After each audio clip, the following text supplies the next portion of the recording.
Hello students. So students, in the previous part, we have started chapter number 7 of class 11 maths book, that is permutations and combinations. Okay. Students, in that part, I told you what is fundamental principle of counting. Okay. And the fundamental principle of counting can be done in two ways. Okay. The first one is fundamental principle of multiplication and the second one is fundamental principle of addition. Okay. So student, the fundamental principle of multiplication was, if there are two jobs such as first job can be performed in m ways and the second job can be performed in n ways, then both jobs can be performed in m into n ways. Okay. So based upon fundamental principle of multiplication, we have solved few questions also. Okay. So today I am going to tell you the second principle of counting, that is fundamental principle of additions. Okay. So first we should know what is the statement of fundamental principle of addition. Okay. So principle is, if there are two jobs,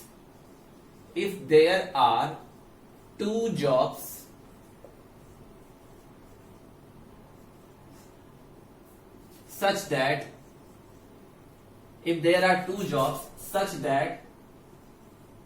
they can be performed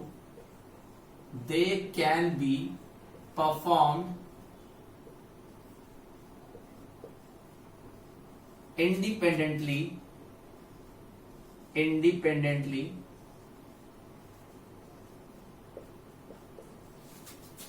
in m and n ways,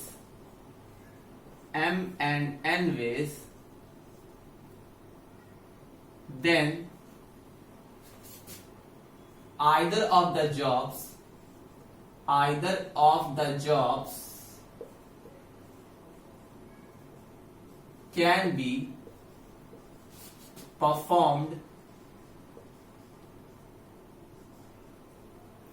can be performed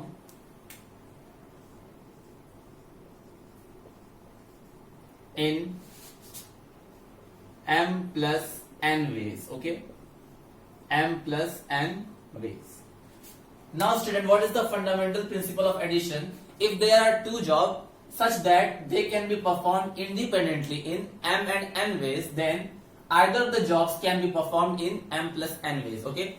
So what this principle states? This principle states that if there are two jobs, okay, one job can be done in m ways and the second job can be done in n ways. Okay. And both are independent, means occurrence of one job cannot have any effect on the second job. मतलब कि अगर एक job हो रहा है तो उसका कोई भी इफेक्ट दूसरे पर नहीं पड़ रहा है, या अगर दूसरा हो रहा है तो उसका पहले पे कोई इफेक्ट नहीं पड़ रहा है, तो ऐसे को इंडिपेंडेंट जॉब्स कहते हैं. इंडिपेंडेंट वर्क मतलब कि अगर मैं कुछ काम कर रहा हूं तो दूसरे पर्सन पे कोई भी फर्क ना पड़े, तो ऐसे जॉब्स को हम बोलते हैं इंडिपेंडेंट. तो ये यही कह रहा है कि if there are two jobs, अगर दो जॉब हैं, एक m तरीके से हो रहा है और दूसरा n तरीके से हो रहा है और दोनों इंडिपेंडेंटली हो रहे हैं, मतलब कि दोनों एक दूसरे पर डिपेंड नहीं कर रहे हैं, then the either of the job means दोनों में से कोई एक जॉब कितने तरीके से किया जा सकता है, m plus n ways. Either मतलब कि दोनों में से कोई एक, मतलब कि यहाँ पे ये कंडीशन नहीं है कि दोनों होने चाहिए. यही डिफरेंस है fundamental principle of multiplication and fundamental principle of addition में. प्रिंसिपल ऑफ मल्टीप्लीकेशन में क्या होता था कि एक जॉब कंप्लीट हो गया था, देन दूसरा जॉब स्टार्ट हो रहा था. ठीक है. यहाँ पे क्या है, दो जॉब है तो या तो पहला वाला हो जाए या दूसरा वाला हो जाए. तो कितने तरीके से होगा, m प्लस n वेज. अब इसको एक क्वेश्चन से समझेंगे. जैसे क्वेश्चन है student,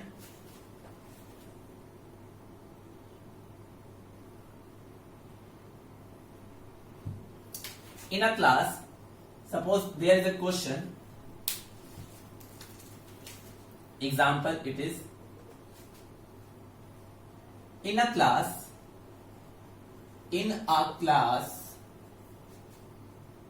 there are 10 boys and 8 girls. ठीक है. In a class there are 10 boys and 8 girls. The teacher wants to select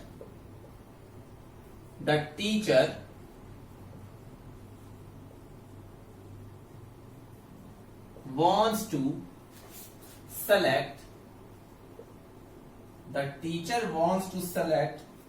either a boy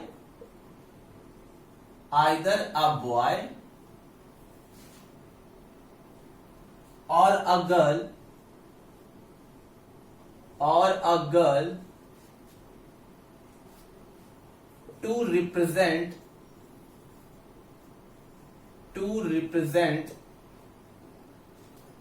the class in a function.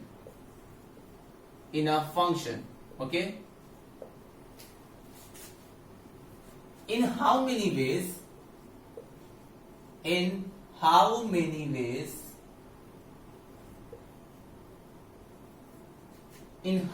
ways the teacher make this selection. Okay, in how many ways teacher make this selection. Okay, so question is that in a class there are 10 boys and 8 girls. Okay, and the teacher wants to select either a boy or a girl, okay, to represent the class in a function. So in how many ways the teacher make this selection. Okay, अब देखो एक class में 2 event है, एक girl है मान लो और एक बॉय है. ठीक है, बॉय कितने हैं 10, गर्ल है 8, and teacher wants to make a selection. एक सिलेक्शन उसको चाहिए कि या तो वो एक बॉय ले ले और या एक गर्ल ले ले. तो अब देखो यहाँ पर और वर्ड आया, मतलब कि दोनों नेसेसरी कंडीशन नहीं है. यहाँ पे ये बोला गया या तो वो बॉय को ले ले या तो वो गर्ल ले ले. कि किस लिए ले ले, कि एक फंक्शन के लिए ले ले जिससे वो अपने क्लास को रिप्रेजेंट करे. तो कितने तरीके से उनको चूज कर सकता है. तो उसके पास कितने ऑप्शन है स्टूडेंट, आप मुझे बताइए. अब देखो उसके पास कितने ऑप्शन है. जब वो कोई एक बॉय को सेलेक्ट कर सकता है तो उसके पास ऑप्शन कितने हैं. उसके पास 10 बॉयज है ना, और उन 10 बॉयज में से उसके पास 10 ऑप्शन है एक बॉय को सेलेक्ट करने के लिए. ठीक है, उसके पास 10 ऑप्शन है एक बॉय को सेलेक्ट करने के लिए, क्योंकि क्लास में 18 स्टूडेंट्स हैं, 18 में से 10 बॉयज हैं. तो 10 के 10 में से कोई एक उसको चूज करना है तो वो किसी को भी चूज कर सकता है. तो उसके पास ऑप्शन कितने हैं 10. तो यानी कि 10 तरीके से वो एक लड़के को सेलेक्ट कर सकता है. और या अगर वो लड़की को सेलेक्ट कर रहा है तो कितनी गर्ल्स है यहाँ पे 8 गर्ल्स. तो यानी कि 8 गर्ल्स में से उसको एक सर्च करना है अगर, तो उसके पास एक गर्ल को सेलेक्ट करने के लिए 8 वेज होंगे. तो हमको या तो एक बॉय चाहिए और एक गर्ल चाहिए. So in how many ways he will make this selection. So देखो, एक अगर वो बॉय को सेलेक्ट करेगा तो one boy can be selected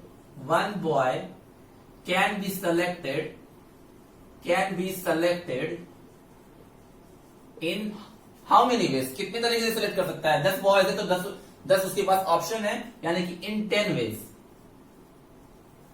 अरे 10 उसके पास ऑप्शन है ना, वो तो किसी को भी सिलेक्ट कर सकता है 10 में से कोई एक. तो उसके पास ऑप्शन कितने हैं 10.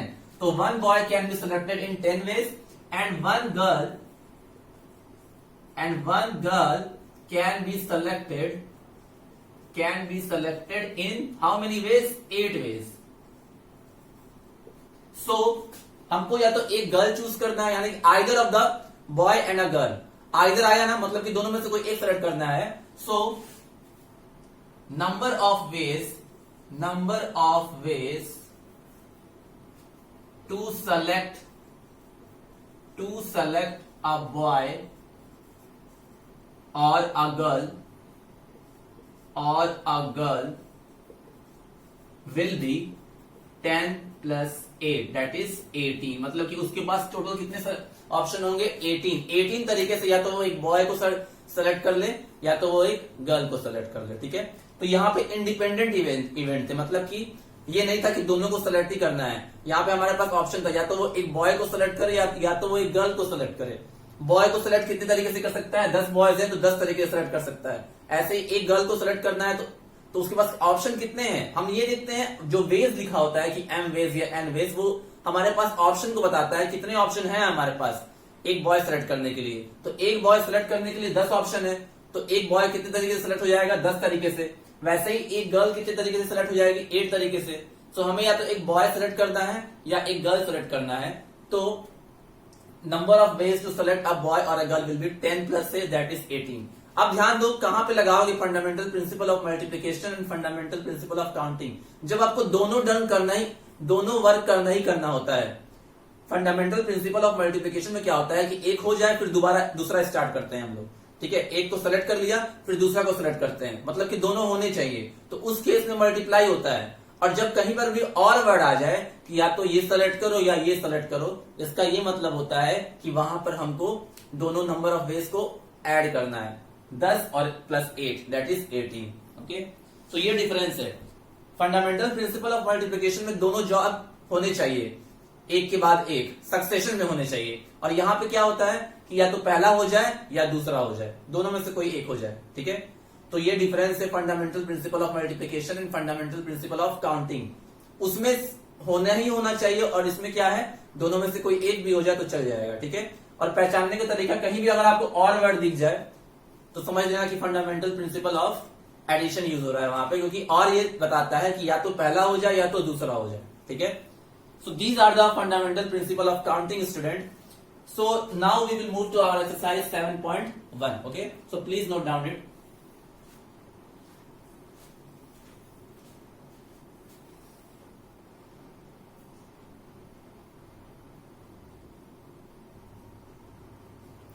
Now students, we are going to start exercise 7.1. Okay. So what is exercise 7.1? The first question of this is that how many 3 digits number can be formed from the digits 1, 2, 3, 4, 5, assuming that first repetition of the digit is allowed and second one is repetition of the digit is not allowed. Okay.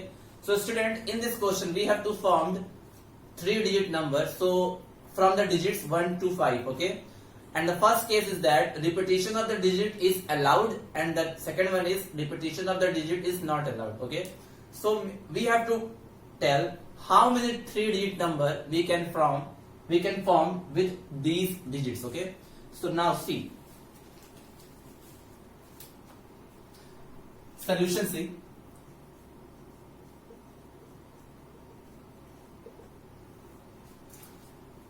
first one is that repetition of the digit is allowed. ठीक है, repetition of the digits is allowed.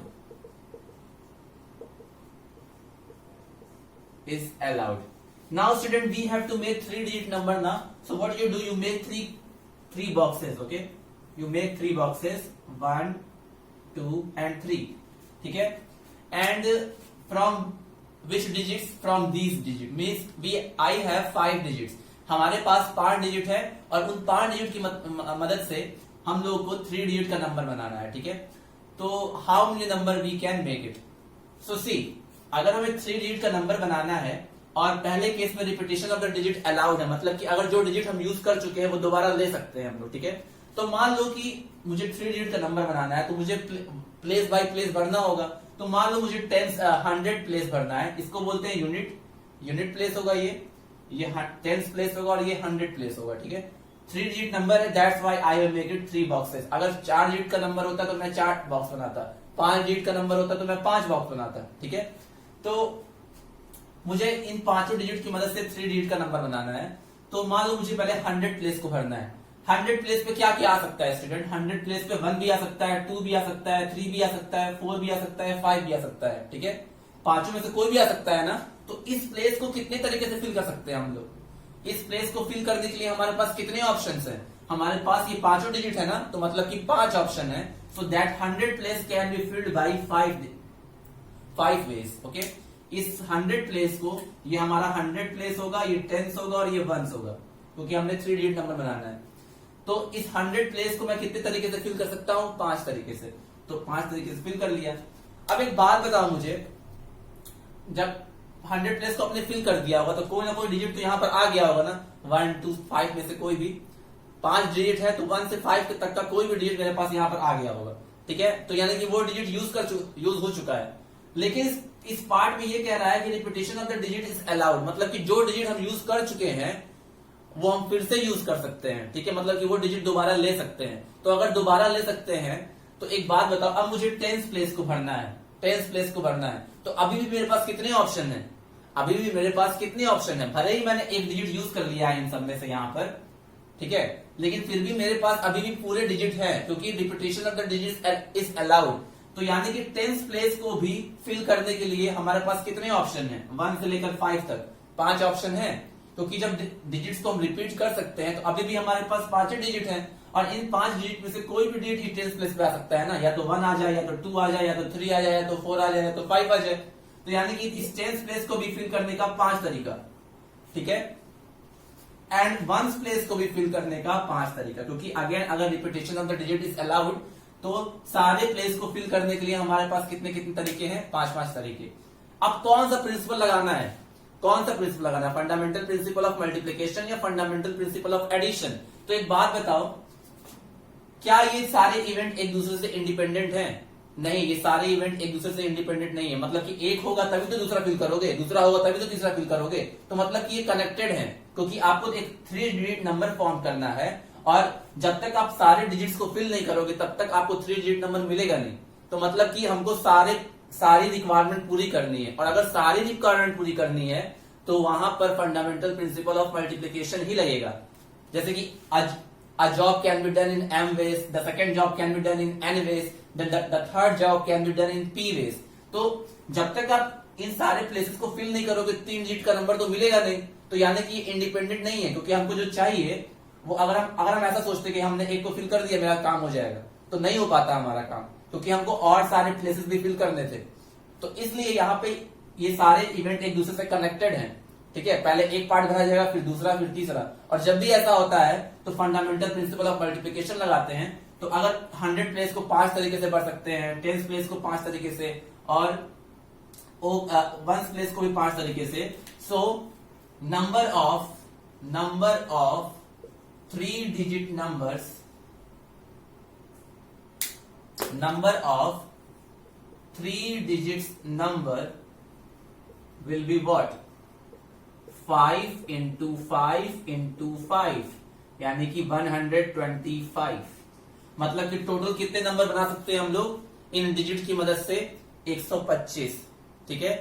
Total हम लोग 3 digit के number कितने बना सकते हैं? 125। कब? जब repetition of the digit is allowed. यहां पर repetition of the digit allowed था, इसीलिए सबको 5 तरीके से फिल कर सकते थे, ठीक है। अब मान लो अगर आपको सेकंड पार्ट इसका सॉल्व करना है, सेकंड पार्ट, तो repetition is not allowed. Repetition of the digit is not allowed, ठीक है। Repetition of the digit is not allowed, ठीक है, इज नॉट अलाउड। तो अभी भी 3 डिजिट का नंबर ही बनाना है, तो 3 बॉक्स फिर से बनाओ। अच्छा, अब यहां पे क्या है? रिपीटेशन अलाउड नहीं है डिजिट्स का, मतलब कि जो डिजिट यूज हो चुका है वो डिजिट दोबारा नहीं यूज होगा। तो अगेन अगर ये 100 प्लेस है, ये 10th प्लेस है और ये 1st प्लेस है, ये मैंने 3 बॉक्स इसलिए बनाया है क्योंकि हमको 3 डिजिट का नंबर बनाना है। अगर 4 डिजिट का नंबर बनाना होता तो 4 बॉक्स बनाते हैं, ठीक है। मान लो मुझे 100 प्लेस को फिल करना है, 100 प्लेस को, तो 100 प्लेस में क्या क्या आ सकता है? इन 5 नंबर में से 1 आ सकता है, 2 आ सकता है, 3, 4 एंड 5, 5 में से कोई भी आ सकता है। तो इस 100 प्लेस को फिल करने के लिए हमारे पास कितने तरीके हैं? 5, ठीक है। इस 100 प्लेस को फिल करने के कितने तरीके हैं? 5। अच्छा, अब जब 100 प्लेस को आपने फिल कर दिया हुआ सपोज, तो इन 5 में से कोई ना कोई डिजिट यहां पर आ गया होगा ना, एक डिजिट यूज हो चुका होगा एट अ टाइम पर। एक टाइम पर अगर आप 100 प्लेस को फिल कर दिए होगे तो 5 में से कोई ना कोई आया होगा, या तो 1 आया होगा, या तो 2, या तो 3, या तो 4, या तो 5। मतलब कि 5 में से कोई एक डिजिट यहाँ पे यूज हो चुका होगा। तो अब यहाँ पर repetition of the digit is not allowed, मतलब कि जो डिजिट यूज हो चुका है वो हमको फिर से यूज नहीं करना है। तो मान लो 1 यहाँ पर यूज हो चुका होगा, फॉर एग्जाम्पल अगर 1 यहाँ पे यूज हो चुका होगा तो कितने डिजिट बच गए हमारे पास? 4। अब मुझे इन 2 प्लेसेस को भरना है, ठीक है। तो मेरे पास 4 डिजिट है और मुझे भरना है 10th प्लेस को। तो मान लो मैंने 1 पहले यूज कर लिया था और जो 4 डिजिट बचे हैं वो है 2, 3, 4 एंड 5। तो इस 10th प्लेस पे 2, 3, 4 एंड 5 में से कुछ भी आ सकता है। तो मतलब कि 10th प्लेस को 4 तरीके से फिल कर सकते हैं, तो यहाँ पे 4, ठीक है। अच्छा, अब 10th प्लेस भी फिल हो गया, इसका मतलब 5 डिजिट में से हम लोगों ने 2 डिजिट यूज कर लिया एट ए टाइम। पहले मान लो 1 यूज कर लिया था, दूसरा मान लो 2 यूज कर लिया था, एग्जाम्पल बता रहा हूं मैं। तो अब हमारे पास कितने डिजिट बच गए? 3। और उन 3 डिजिट की मदद से हमें इस प्लेस को फिल करना है ना। तो 1st place can be filled by 3 ways. ये तब होगा जब the repetition of the digit is not allowed. अगर अलाउड है तो सबको 5 तरीके से, और अगर अलाउड नहीं है तो पहले को 5, दूसरे को 4, तीसरे को 3, ठीक है। तो number of 3 digit number will B number of 3 digits numbers will be, कितने नंबर हो जाएंगे total? 5 into 4 into 3, that is 60. So in this case we can make 63 digit number from these digits. Okay, तो repetition जब allowed होता है तो मतलब कि वो डिजिट दोबारा यूज कर सकते हैं, और जब रिपीटेशन अलाउड नहीं होता है तो वो यूज नहीं कर सकते हैं। तो यहाँ पे अलाउड था, यहाँ पे अलाउड नहीं था, ठीक है। देखो यहाँ पे अलाउड था तो मान लो जो यूज हो चुका था उसको दोबारा यूज कर चुके थे, तो सेकंड केस में भी हमारे पास 5 ऑप्शन थे, थर्ड केस में भी हमारे पास 5 ऑप्शन थे। लेकिन इस केस में जब एक डिजिट यूज हो चुका तो दोबारा यूज हो नहीं सकता, तो वो डिजिट ऑक्युपाइड हो गया, तो कितना बचा? 4, तो यानी कि दूसरे पेज को 4 तरीके से। फिर जब वो भी ऑक्युपाइड हो गया तो कितने डिजिट बचे? 3, तो लास्ट वाले पेज को 3 तरीके से। और सारे के सारे होने चाहिए, क्योंकि एक होगा तभी दूसरा होगा, दूसरा होगा तभी तीसरा होगा। मतलब इस साथ all events are interconnected to each other, so in this case fundamental principle of multiplication will be count, so the number of 3 digit number will be 5 into 4 into 3, that is 60। 60 तरीके से हम लोग 3 डिजिट के number बना सकते हैं, ठीक है। ये हो गया। अब स्टूडेंट इसको आप नोट कर लो। अब मैं पहला क्वेश्चन तो लिख दिया, अब मैं सेकंड और थर्ड लिखूंगा नहीं, क्योंकि ये आपके एक्सरसाइज में गिवन है, तो because it is taking time. तो I hope you all having your maths book when you are studying this chapter. Okay, now let's move to the next question student. It is very easy, ठीक है। One more thing, जब भी आपको number बनाने वाला question मिले कि आपके पास डिजिट्स है और उस डिजिट से आपको 3 डिजिट का नंबर, 4 डिजिट का नंबर, 5 डिजिट का नंबर बनाना है, तो ऐसे केस में fundamental principle of multiplication use होता है, ठीक है। याद रखना ये चीज।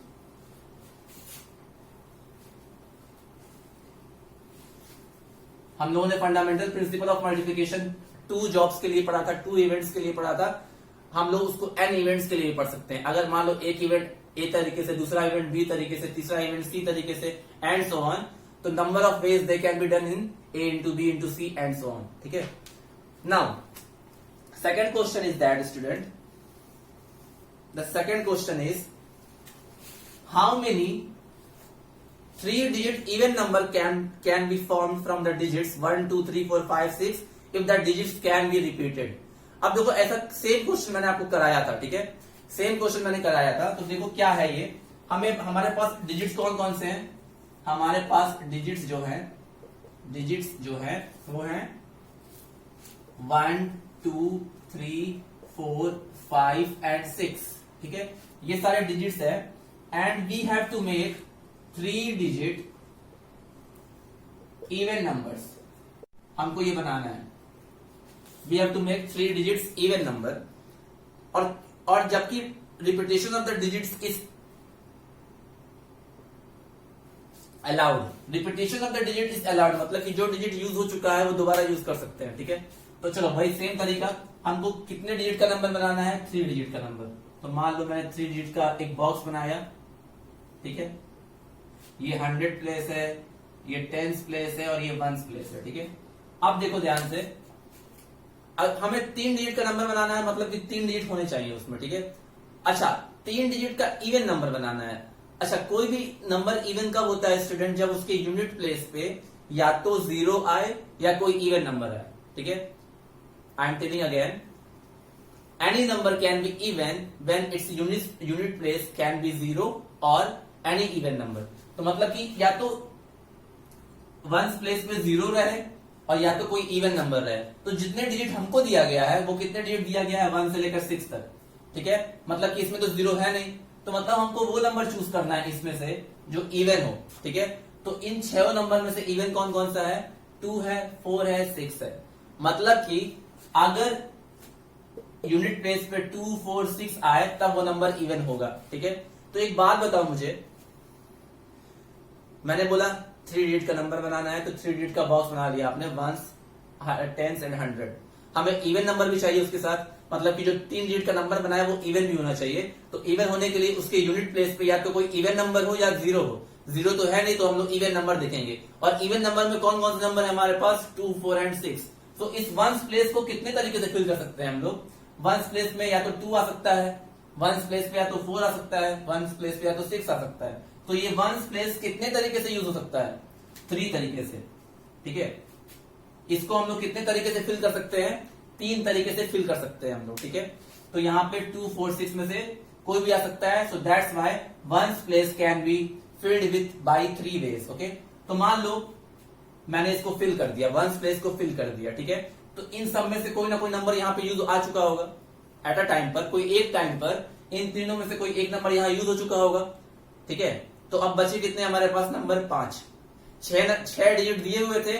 जब एक प्लेस फिल कर दोगे, मान लो जैसे कि मैंने एक 3 डिजिट का नंबर लिखा और मैंने किसी एक केस में, मैं एक केस बता रहा हूं, मान लो मैं यहाँ पे 2 लिख दिया, ठीक है। तो इन 5 डिजिट में से एक डिजिट तो यूज हो चुका ना, बचे कितने? 5, ठीक है। लेकिन यहां पर repetition of the digit is allowed है, repetition is allowed, repetition is allowed, मतलब कि जो डिजिट यूज हुआ है वो दोबारा फिर से यूज हो सकता है, ठीक है। तो जब अलाउड है तो यानी कि पूरे के पूरे डिजिट हमारे पास होने चाहिए इन दोनों प्लेस को फिल करने के लिए। तो यानी कि अब 10th प्लेस को फिल करने के लिए कितने डिजिट होंगे हमारे पास? 5 तो थे और जो 2 यूज हुआ है हमारे पास वो फिर से यूज हो सकता है, मतलब कि अभी भी हमारे पास 6 ही डिजिट है। तो इसका मतलब इस 10th प्लेस के पर क्या क्या आ सकता है? इस 10th प्लेस में 1 to 6 कोई भी नंबर आ सकता है। तो यानी कि ये 10th प्लेस कितने तरीके से फिल किया जा सकता है? 6 तरीके से, ठीक है। 10th प्लेस भी फिल हो गया। अब हमें 100 प्लेस फिल करना है, तो अभी भी हमारे पास 6 डिजिट है क्योंकि रिपीटिशन इज अलाउड। अभी भी जो डिजिट हम यूज कर चुके हैं वो दोबारा यूज कर सकते हैं, तो मतलब कि सारे डिजिट हमारे पास अभी भी हैं। तो अब हमें 100 प्लेस को फिल करना है, तो अब ये वाला प्लेस भी 6 तरीके से फिल होगा क्योंकि हमारे पास 1 to 6 सारे नंबर है, तो इसको भी 6 तरीके से फिल कर सकते हैं। So the total number of, अब सबको मल्टीप्लाई कर दो, total number of 3 digits even number will B 6 into 6 into 3। सारे के सारे इवेंट है और अलग अलग तरीके से हो रहे हैं। ये 6 तरीके से, ये भी 6 तरीके से, ये भी 3 तरीके से। तो 6 into 6 into 3 will be equal to 108। तो यानी कि टोटल 3 डिजिट के इवन नंबर कितने होंगे? 108। सो please note down it student.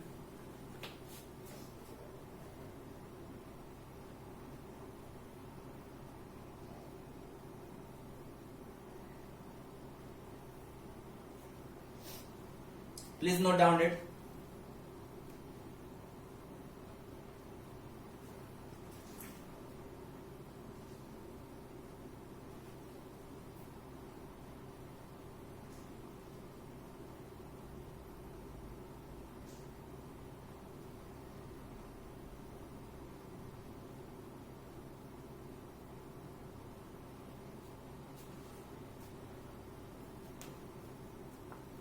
Okay.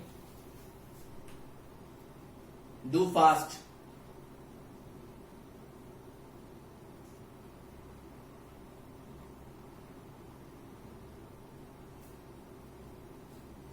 Now student, next question.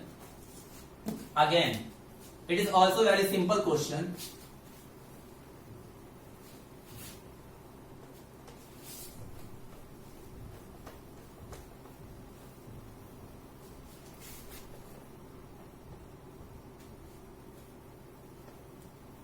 Now see, what is the question number 3rd? How many 4-letter code?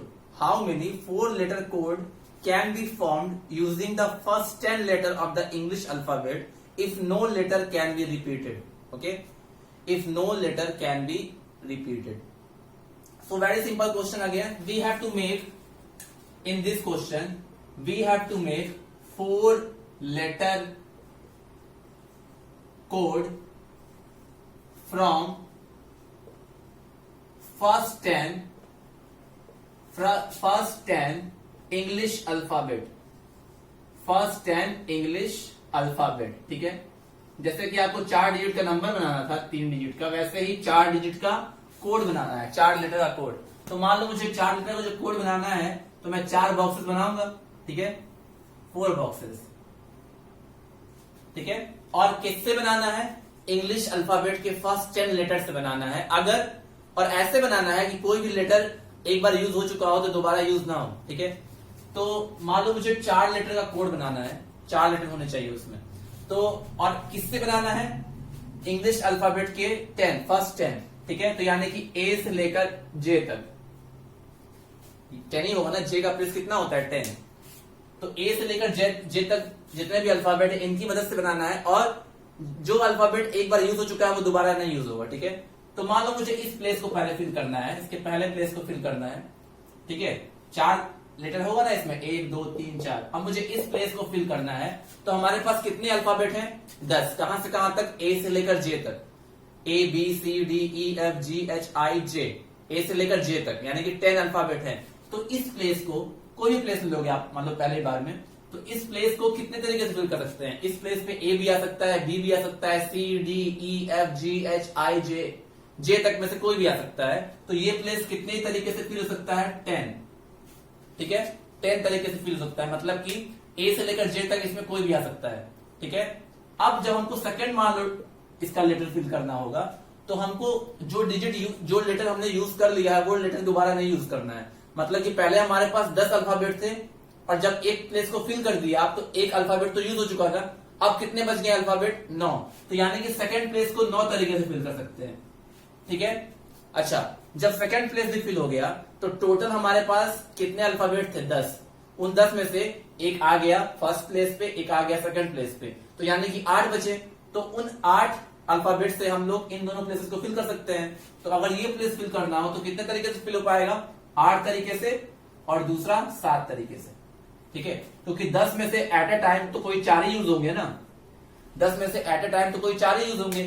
पहले place को fill करने के लिए हमारे पास 10 ऑप्शन थे, ए से लेकर जे तक कोई भी, तो हम लोगों ने इसको 10 तरीके से फिल कर दिया मान लो, ठीक है। जब इसको फिल कर दिए आप, तो एक लेटर तो यूज हो चुका होगा ना शुरू के 10 लेटर में से, तो अब बच गया 9। अब उस 9 लेटर की मदद से हमको ये वाला प्लेस फिल करना था। मान लो ये फर्स्ट प्लेस है, ये सेकंड प्लेस है, ये थर्ड है, और ये फोर्थ है। तो फर्स्ट प्लेस 10 तरीके से, एक डिजिट एक लेटर यूज हो चुका, तो सेकंड प्लेस को फिल करना था, तो उसके लिए कितने ऑप्शन थे हमारे पास, 9। तो इसको 9 तरीके से, अब ये भी फिल हो गया, तो हमने 10 में से 2 तो लेटर यूज कर लिया, तीसरा वाला बच गया। 2 लेटर जब यूज कर लोगे तो कितने लेटर बच जाएंगे, शुरू के 10 में से 8, तो थर्ड प्लेस को 8 और फोर्थ प्लेस को 7। ये इसलिए किया हम लोगों ने, because repetition of letters are not allowed, ठीक है, आर नॉट अलाउड। ये इसलिए किया, तभी हमारे पास 10, 9, 8 और 7 आया, ठीक है। अगर रिपीटिशन अलाउड होता तो सबको 10-10 तरीके से फिल कर सकते थे, क्योंकि जो लेटर यूज कर चुके हैं वो दोबारा यूज कर लेते, तो हर केस में हमारे पास 10 ऑप्शन ही होता, तो उस केस में हो जाता 10 इंटू 10 इंटू 10 इंटू 10। लेकिन यहां पे रिपीटिशन अलाउड नहीं था, तो 10, 9, 8 and 7। So total number of 4 letter code will be, multiply कर दो सारे, 10 into 9 into 8 into 7, I think 5040 आएगा, ठीक है। मल्टीप्लाई करके चेक कर लीजिएगा।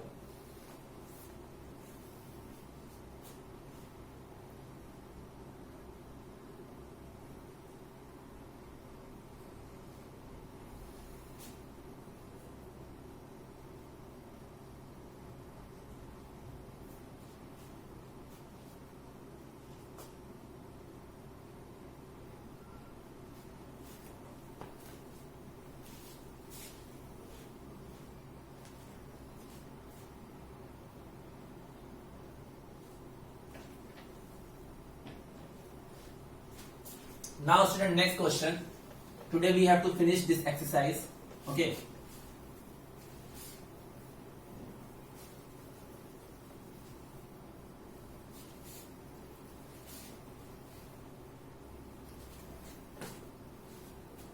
Now, question number 4. What is question number 4, student?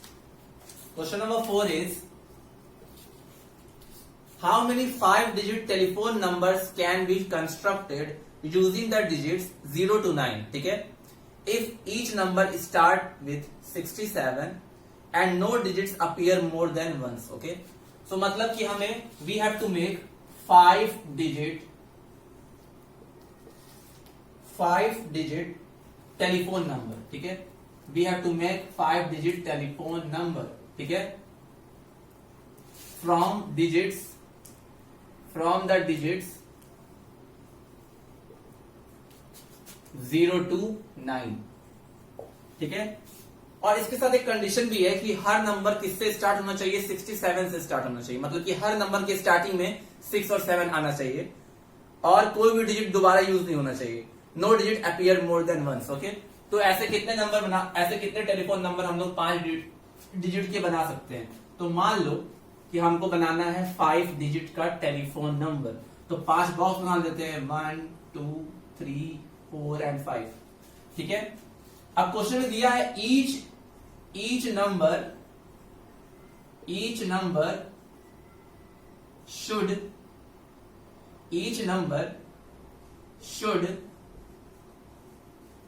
start with 67, मतलब कि हर नंबर की स्टार्टिंग में 6 और 7 आना चाहिए।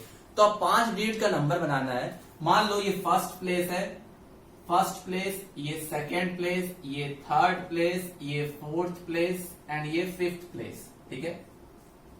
और हर नंबर के का फर्स्ट दो जो नंबर होना चाहिए वो 6 और 7 होना चाहिए, ठीक है। और कोई भी डिजिट दोबारा रिपीट नहीं होना चाहिए। तो एक बात बताओ, हमारे पास ओवरऑल कितने डिजिट थे, 0 to 9। 0 to 9 कितने नंबर होते हैं टोटल, 0 1 2 3 4 5 6 7 8 9, ठीक है। 0 1 2 3 4 5 6 7 8 9, मतलब कि टोटल कितने नंबर है हमारे पास, टोटल डिजिट्स कितने हैं हमारे पास, टोटल डिजिट्स इज 10, ठीक है। अब इन 10 डिजिट्स की मदद से हमको 5 डिजिट का टेलीफोन नंबर बनाना है जिसका फर्स्ट दो प्लेस पे 6 और 7 होते हैं, ठीक है। तो एक बात बताओ, डिजिट्स का क्या क्या हो गया हमारे पास, 0 1 2 3 4 5 6 7 8 एंड 9, ठीक है। ये हमारे पास डिजिट है और इन्हीं की मदद से 5 डिजिट का टेलीफोन नंबर बनाना है। और अब कंडीशन ये दिया हुआ है कि each number should start with 67 and no digits is used more than once, मतलब कि मोर देन वंस का मतलब एक बार से ज्यादा कोई भी ना आए, ठीक है। मोर देन वंस, ये दो कंडीशन है, ठीक है ना। अब पहला और दूसरा प्लेस तो क्वेश्चन ने ऑलरेडी फिक्स कर दिया है ना कि पहले दो प्लेस पे हमेशा क्या होना चाहिए, 6 और 7 ही होना चाहिए। इन दो प्लेस पे हमेशा 6 और 7 ही होना चाहिए। तो एक बात बताओ, ये कंडीशन दे दिया मतलब कि 6 और 7 के अलावा कोई रहना ही नहीं चाहिए। तो एक बात बताओ, हमारे पास इस पूरे डिजिट्स में कितने 6 है और कितने 1 है, इस पूरे डिजिट्स में 0 to 9 में कितने 6 है और कितने 1 है। तो 6 भी एक ही बार है और 7 भी एक ही बार है। तो फर्स्ट प्लेस को पे अगर हमको 6 फिल करना है तो 6 केवल एक ही नंबर है, तो फर्स्ट प्लेस को एक तरीके से फिल कर सकते हैं। ये तरीका लिखा जाता है कि फर्स्ट प्लेस को फिल करने के कितने तरीके हैं, एक। क्यों, क्योंकि फर्स्ट प्लेस पे क्वेश्चन के अकॉर्डिंग 6 रहना चाहिए, ठीक है। और 0 to 9 में 6 कितनी बार आता है, एक बार। तो यानी कि इस प्लेस को हम लोग कितने तरीके से फिल कर सकते हैं, 1। इसी तरह सेकंड प्लेस पे 7 ही आना चाहिए, 7 के अलावा कुछ नहीं आना चाहिए, मतलब कि 10 नंबर में से केवल 7 ही आना चाहिए। तो 7 आना चाहिए। तो शुरू के 10 नंबर में 0 to 9 में 7 केवल एक ही बार आता है, तो सेकंड प्लेस को भी 1 तरीके से फिल कर सकते हैं, ठीक है। अब ध्यान दो, 0 to 9 हमारे पास डिजिट थे, मतलब कि टोटल 10 डिजिट थे, उसमें से 2 डिजिट यूज हो चुके, एक फर्स्ट प्लेस पे और एक सेकंड प्लेस पे। तो 10 में से 2 तो यूज हो चुके ना, 10 में से 2 यूज हो चुके, मतलब कि अब बचे कितने डिजिट्स होंगे हमारे पास, 6 और 7 तो ऑलरेडी यूज हो चुका है यहाँ पे, ठीक है। तो पहले प्लेस को 1 तरीके से फिल कर सकते हैं, दूसरे प्लेस को 1 तरीके से। अच्छा, अब तीसरे चौथे पांचवे को फिल करने के लिए हमारे पास कितने डिजिट्स हैं, 8। तो मान लो मुझे तीसरे प्लेस को फिल करना है, तो अभी मेरे पास कौन कौन से डिजिट बचे होंगे, ये वाला कैंसिल हो गया और ये वाला कैंसिल, क्योंकि ये दोनों यूज हो चुके हैं। यानी कि 1 2 3 4 5 6 7 8, मतलब कि थर्ड प्लेस को फिल करने के कितने तरीके हैं मेरे पास, 8, क्योंकि इस थर्ड प्लेस पर इन 8 डिजिट में से कुछ भी आ सकता है। So that place can be filled by 8 ways, ठीक है। अच्छा, जब थर्ड प्लेस भी फिल हो गया तो यानी कि 10 डिजिट में से 3 डिजिट यूज हो चुके हैं, अब कितने बचे, 7। तो next place will be filled by 7 ways and the next will be filled by 6 ways, ठीक है। सो ये होगा आपका रिप्रेजेंटेशन। पहले दो प्लेस तो फिक्स थे कि उसको 6 और 7 ही रहना चाहिए, तो पहले प्लेस पे 6 आना चाहिए और 0 to 9 में 6 कितनी बार आया है, एक ही बार, तो इस प्लेस को एक तरीके फिल कर सकते हैं। ऐसे ही 7 भी एक बार है तो एक तरीके से। अब डिजिट्स रिपीट नहीं कर सकते हैं, तो हमारे पास 0 to 9 में टोटल 10 डिजिट थे, 2 डिजिट तो हमने ऑलरेडी यूज कर लिए, दैट इज 6 और 7, तो 8 डिजिट बचे होंगे। तो ये थर्ड प्लेस पे क्या क्या आ सकता है, थर्ड प्लेस पे वो सारे डिजिट आ सकते हैं जो अभी यूज नहीं हुए, मतलब कि 0 1 2 3 4 5 8 और 9, मतलब कि 8। तो इस प्लेस को 8 तरीके से फिल कर सकते हैं। तो अब इन 8 नंबर में से कोई ना कोई नंबर यहाँ पर आया होगा, तो वो नंबर तो यूज हो चुका। अब कितने डिजिट बचे हमारे पास, 7। तो उन 7 डिजिट की मदद से हम लोग इस फोर्थ प्लेस को फिल कर सकते हैं। तो इस प्लेस को फिल करने के लिए 7 तरीके हैं, तो 7 यहां हो गया। अब ये वाला प्लेस भी फिल हो गया, तो यानी कि 1 2 3 4 4 प्लेस फिल हो गए। तो 4 प्लेस को फिल करने के लिए 4 डिजिट भी यूज हो चुका। तो कितने डिजिट बच गए अब, 6। तो इस प्लेस को 6 तरीके से। सो total number of 5 digit telephone number, बस सबको मल्टीप्लाई कर दीजिए। टेलीफोन नंबर्स विल बी, सबको मल्टीप्लाई कर दो, 1 into 1 into 8 into 7 into 6, ठीक है। 8 7 हाउ मच स्टूडेंट, 56 into 6, तो 6 6 36, कैरी 3 एंड 336, तो आंसर विल बी 336। प्रैक्टिस करोगे आप तो ज्यादा क्लियर होगा, ठीक है।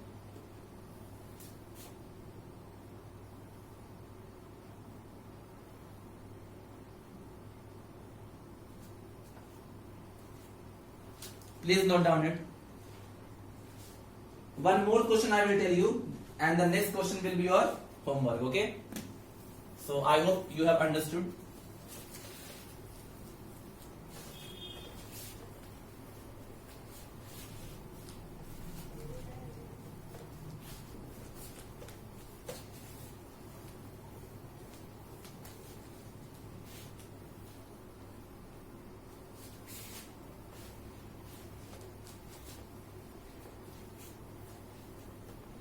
अब देखो next question, a coin is tossed 3 times and the outcomes are recorded, how many possible outcomes are there. ठीक है, इसका आंसर आपको पहले ही पता होगा। आपको मैंने आपको क्लास 10 में बताया था कि अगर एक कॉइन को 3 बार उछालो या 3 कॉइन को 1 बार उछालो, बात एक ही है। तो आपको मैंने बताया था कि अगर एक कॉइन को 3 बार उछालेंगे तो फॉर्मूला होता है 2 to power n, जहां पर n number of times he is been tossed. Okay, तो आंसर तो इसका 8 होगा ही, लेकिन कैसे होगा देखिए। क्वेश्चन नंबर 5 है, एक कॉइन इज टॉस्ड ना, अ कॉइन इज टॉस्ड 3 times ना, कॉइन इज टॉस्ड 3 times, ठीक है, और तीनों ही टाइम पे कुछ ना कुछ आउटकम आएगा ना। तो जब कुछ ना कुछ आउटकम आएगा स्टूडेंट, तो मान लो आउटकम का मैंने बॉक्स बना लिया, यहां पे लिखा आउटकम 1, यहां पे लिखा आउटकम 2, यहां पे लिखा outcome 3। O for outcome, okay, O stands for outcomes, मतलब कि रिजल्ट क्या आएगा, ठीक है। अब एक कॉइन जब उछाला जाता है स्टूडेंट, तो क्या क्या आ सकता है, how many possibilities are there when a coin is tossed up, how many possibilities are there, what can come, either head can come और tail can come. Okay, so पहले आउटकम क्या क्या हो सकता है, या तो हेड हो सकता है या तो टेल, दोनों में से कुछ भी हो सकता है।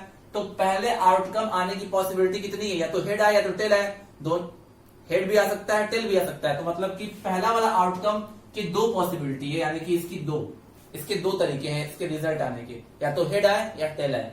दूसरा आउटकम, जैसे कि जब एक उछालोगे तभी तो दूसरा उछालोगे, क्योंकि एक ही कॉइन को 3 बार उछाला जा रहा है। ऐसा तो है नहीं कि 3 कॉइन आपके पास है, एक कॉइन है, तो जब पहला वाला उछाल लोगे फिर ना दोबारा उछालोगे, यानी कि एक के बाद एक होगा। तो पहला हो गया, अब मान लो दोबारा जब उछाल रहे हो तो फिर से आउटकम आएगा। अब फिर से क्या आ सकता है, या तो हेड आए या तो टेल। तो इसकी आउटकम के कितने वेज हो सकते हैं, 2, या तो हेड आए या टेल, तो इसके भी 2 हो गए। और तीसरे भी कॉइन तो सेम ही है, तो अगेन या तो हेड आए या तो टेल, तो इसके भी 2। तो अब तीनों आउटकम्स जो है एक के बाद एक हो रहे हैं ना, और हमको उछालना ही उछालना है। ऐसा नहीं है कि एक बार उछाल तो काम हो जाएगा हमारा, हमको उछालना ही उछालना है। तो कौन सा प्रिंसिपल यूज होगा, फंडामेंटल प्रिंसिपल ऑफ मल्टीप्लिकेशन और fundamental principle of addition. Multiplication वाला यूज होगा, क्योंकि मल्टीप्लिकेशन में ही एक के बाद एक इवेंट होता है और सभी होने चाहिए, ठीक है। तो टोटल नंबर ऑफ पॉसिबिलिटी क्या हो जाएगा, total number of possibility will be 2 into 2 into 2 that is 8, ठीक है। सो अगर कोई कॉइन एक कॉइन 3 बार उछाला जाता है तो टोटल पॉसिबिलिटी कितनी होती है 8. ठीक है, so this will be the answer. और ये 2 क्या है? 2 मतलब कि आउटकम है ना, तो आउटकम की कितनी पॉसिबिलिटी है. अगर कोई आउटकम है कॉइन्स का तो पॉसिबिलिटी क्या क्या है? या तो हेड होगा या टेल होगा. तो कितने वेज है इसके आउटकम आने के? 2 वेज है ना, या तो हेड आए या तो टेल आए. अगर दो वेज है, 2 रिजल्ट आ रहा है ना, या तो हेड आ रहा है या टेल, तो कितनी पॉसिबिलिटी है हमारे पास? 2. यानी कि इसके आउटकम की 2 पॉसिबिलिटी है, हेड और tail. So that's why 2 ways. Similarly for second one is also 2 ways and third one is also 2 ways. So because these are interconnected to each other, so their possibilities will be multiplied. So the answer will be 2 into 2 into 2, that is 8. Okay. Now student, next question is that given 5 flags of different colors, how many signals can be generated if each signal requires use of 2 flags, one over below the other. Okay. So this type of question is given in your example also. So by seeing the example you can solve question number 6. Okay, so by this way student, we have completed exercise 7.1. okay, so in the next part we will study about factorials and the permutations. Okay, so till then students, have a nice day, take care, thank you.